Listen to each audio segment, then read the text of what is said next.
ಓಂ ಗುರುಭ್ಯೋ ನಮಃ ಹರಿ ಓಂ. ಶುಭೋದಯ. ಸಮಸ್ತ ವೀಕ್ಷಕರಿಗೂ ವಾಸ್ತು ಜ್ಯೋತಿ ಕಾರ್ಯಕ್ರಮಕ್ಕೆ ಸುಸ್ವಾಗತಗಳು. ಈಗ ನೋಡಿ, ನಿಮಗೆ ಸಂಖ್ಯಾಶಾಸ್ತ್ರದ ಬಗ್ಗೆ ತಿಳ್ಕೊಳ್ಳೋಣ. ಸಂಖ್ಯೆಗಳು ನೋಡಿ, ಭೂಮಿಯ 108 ಸುತ್ತಳತೆ ಅಂದರೆ ಭೂಮಿನ ಸುತ್ತಳತೆ 108 ಬಾರಿ ಮಾಡಿದ್ರೆ ಭೂಮಿಯಿಂದ ಸೂರ್ಯನ ಡಿಸ್ಟೆನ್ಸ್ ಸಿಗುತ್ತೆ ನಮಗೆ. ಸೊ 108 ಬಾರಿ ಸುತ್ತಳತೆ ಭೂಮಿದು. ಅದೇ ಥರನೇ 18 ಪುರಾಣಗಳು, 1 8 ಸೇರಿದ್ರು 9 ಆಗುತ್ತಾ? 27 ನಕ್ಷತ್ರ 4 ಪಾದಗಳು, 27 × 4 108 ಆಗುತ್ತಾ? ಅದು ಮತ್ತೆ ಸೇರಿದ್ರೆ 9 ಆಯ್ತಾ ನಿಮಗೆ. ಅದೇ ಥರನೇ ಈಗ ಜಪಮಾಲೆ, ಅಷ್ಟೋತ್ರಗಳು ಎಲ್ಲ 108. ಆಯುರ್ವೇದ ಹೇಳುತ್ತೆ ನಮ್ಮ ದೇಹದ ಮರ್ಮಾಂಗಗಳು ಅಂದರೆ ಭಾಗಗಳೆಲ್ಲ ಸೇರಿದ್ರು 108. ಸೊ ನಿಮಗೆ ಆ 108ರ ಅಷ್ಟು ಮಹತ್ವ ಇದೆ. ಇದರಲ್ಲಿ ನಮಗೆ ಸಂಖ್ಯೆಗಳನ್ನು ತಗೊಂಡಾಗ, ಸಂಖ್ಯಾಶಾಸ್ತ್ರಗಳನ್ನು ತಗೊಂಡಾಗ ಈಗ ಯಾವ ಜನ್ಮ ಸಂಖ್ಯೆ ಆಧಾರಿತವಾಗಿ ಗುಣಲಕ್ಷಣಗಳ ಬಗ್ಗೆ ತಿಳ್ಕೊಳ್ಳೋಣ. ಇನ್ನು ಸಂಖ್ಯೆ 7ಕ್ಕೆ ಬರೋಣ. ಸಂಖ್ಯೆ 7 ಕೇತು ಬಂತ ಜ್ಞಾನಕಾರಕ. ಈ 7ನೇ ಮತ್ತೆ 16 ಅಂದ್ರೂ 7 ಆಗುತ್ತೆ. ಆದರೆ ರವಿ ಶುಕ್ರರು ಸೇರಿ 7 ಆಗ್ತಿದೆ. ಇನ್ನು ನೆಕ್ಸ್ಟು 25 ಕೂಡ 7 ಆಯಿತು. ಅಲ್ಲಿ ಚಂದ್ರ ಬುಧ ಸೇರಿ ಆಗ್ತಿದೆ. ಸೊ ಫಸ್ಟ್ ಕೇತುದ ಗುಣಲಕ್ಷಣಗಳೇನು ಅಂದರೆ, ಸಂಖ್ಯೆ 7ರ ಗುಣಲಕ್ಷಣಗಳೇನು ನೋಡಿ. ಭಾವನಾತ್ಮಕ ಜೀವಿಗಳಾಗಿರ್ತಾರೆ. ಇಂಟ್ರೋವರ್ಟ್ ಅಂದರೆ ಆತ್ಮಾವಲೋಕನ ಮಾಡ್ಕೊಳ್ಳೋದ್ರಲ್ಲಿ ನಿಸೀಮರಾಗಿರ್ತಾರೆ. ಕೆಲಸ ಆಯಿತು, ಅವರಾಯಿತು, ಅವ್ರು ಯಾರ್ದು ಬೇರೆ ವಿಷಯಕ್ಕೆ ಜಾಸ್ತಿ ತಲೆ ಹಾಕೋಲ್ಲ. 7ನೇ ಸಂಖ್ಯೆಯವರು ಆಧ್ಯಾತ್ಮಿಕ ಚಿಂತನೆಗಳಲ್ಲಿ ಒಳ್ಳೆ ಸ್ಟ್ಯಾಂಡರ್ಡ್ ಅಚೀವ್ ಮಾಡ್ತಾರೆ. ಜೊತೆಗೆ ಯಾವುದೇ ಒಂದು ವಿಷಯನ ಆಳವಾಗಿ ರಿಸರ್ಚ್ ಮಾಡಿ ಅನಲೈಸ್ ಮಾಡಿ ಹೇಳ್ತಾರೆ. ಈಗ ನಾವು ಜ್ಯೋತಿಷ್ಯದಲ್ಲೂ ಕೂಡ ಗುರು ಡಾಮಿನೆಂಟೆಡ್ ಅಥವಾ ಕೇತು ಡಾಮಿನೆಂಟೆಡ್ ಅಂತ ನೋಡ್ತೀವಿ. ಜನರಲಿ ಗುರು ಡಾಮಿನೆಂಟ್ ಆಗಿದ್ರೆ ಒಳ್ಳೊಳ್ಳೆ ಪದಗಳ ಬಳಕೆ ಯೂಸ್ ಆಗ್ತಾ ಇರುತ್ತೆ. ಕೇತು ಡಾಮಿನೆಂಟ್ ಇರುತ್ತೆ, ಅದೇ ಸಬ್ಜೆಕ್ಟಲ್ಲಿ ರಿಸರ್ಚ್ ಓರಿಯೆಂಟೆಡ್ ಅಂದರೆ ಆಳವಾಗಿ ಇಳಿದು ಯಾಕೆ ಏನು ಅಂತ ಈ ಲೆಕ್ಕಾಚಾರಿ ಮಾಡೋ ರಿಸಲ್ಟ್ ಕೊಡೋಂಥದ್ದು ಕೇತುದಾಗುತ್ತೆ. ಹಾಗಾಗಿ ಕೇತುದು ಇದು ಗುಣಲಕ್ಷಣಗಳಾದರೆ, ಈಗ ನಮ್ಗೆ 1 6 ಅಂದರೆ ರವಿ ಮತ್ತು ಶುಕ್ರ ಸೇರಿ ಕೇತು ಆಗಿದೆ.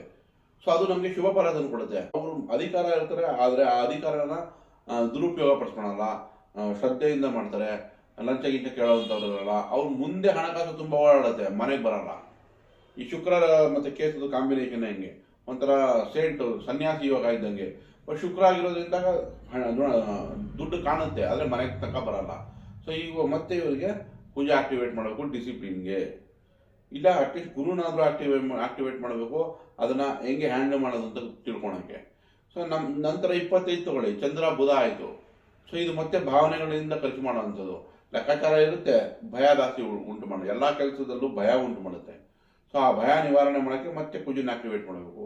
ಸ್ವಲ್ಪ ಎಕ್ಸಸೈಸ್ ಮಾಡೋದು, ಅಣ್ಣ ಸಹಾಯ ತಗೊಳ್ಳೋದು ಅಥವಾ ಅಣ್ಣ ಸಹಾಯ ಮಾಡೋದು.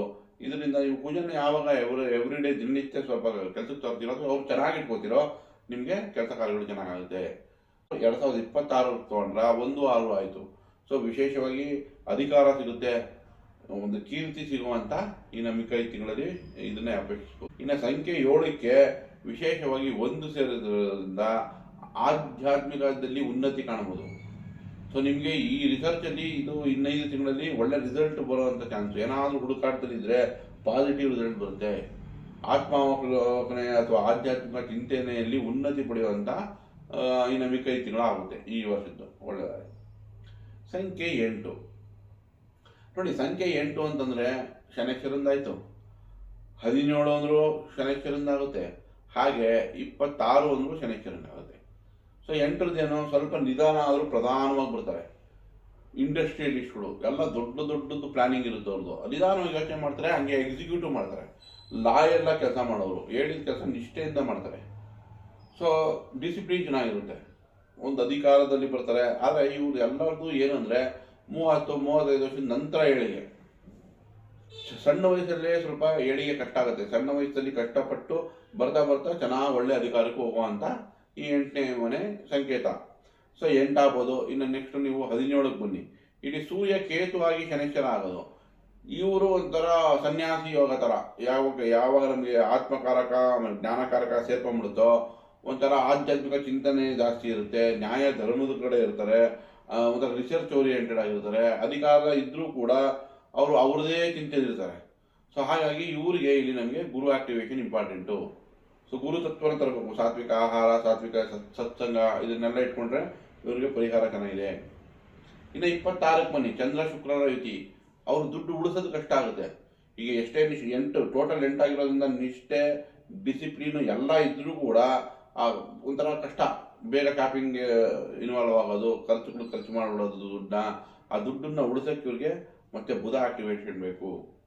ಸೊ ಲಕ್ಷ್ಮೀನಾರಾಯಣ ಅಷ್ಟೋತ್ರ ಹೇಳೋದು, ವಾರ ಬುಧವಾರ ದೇವಸ್ಥಾನಕ್ಕೆ ಭೇಟಿ ಕೊಟ್ಟು ಒಂದು 10 ನಿಮಿಷ ಕೂತ್ಕೊಂಡ್ಬರೋದು, ಇದೆಲ್ಲ ಬುಧ ಆಕ್ಟಿವೇಟ್ ಆಗುತ್ತೆ.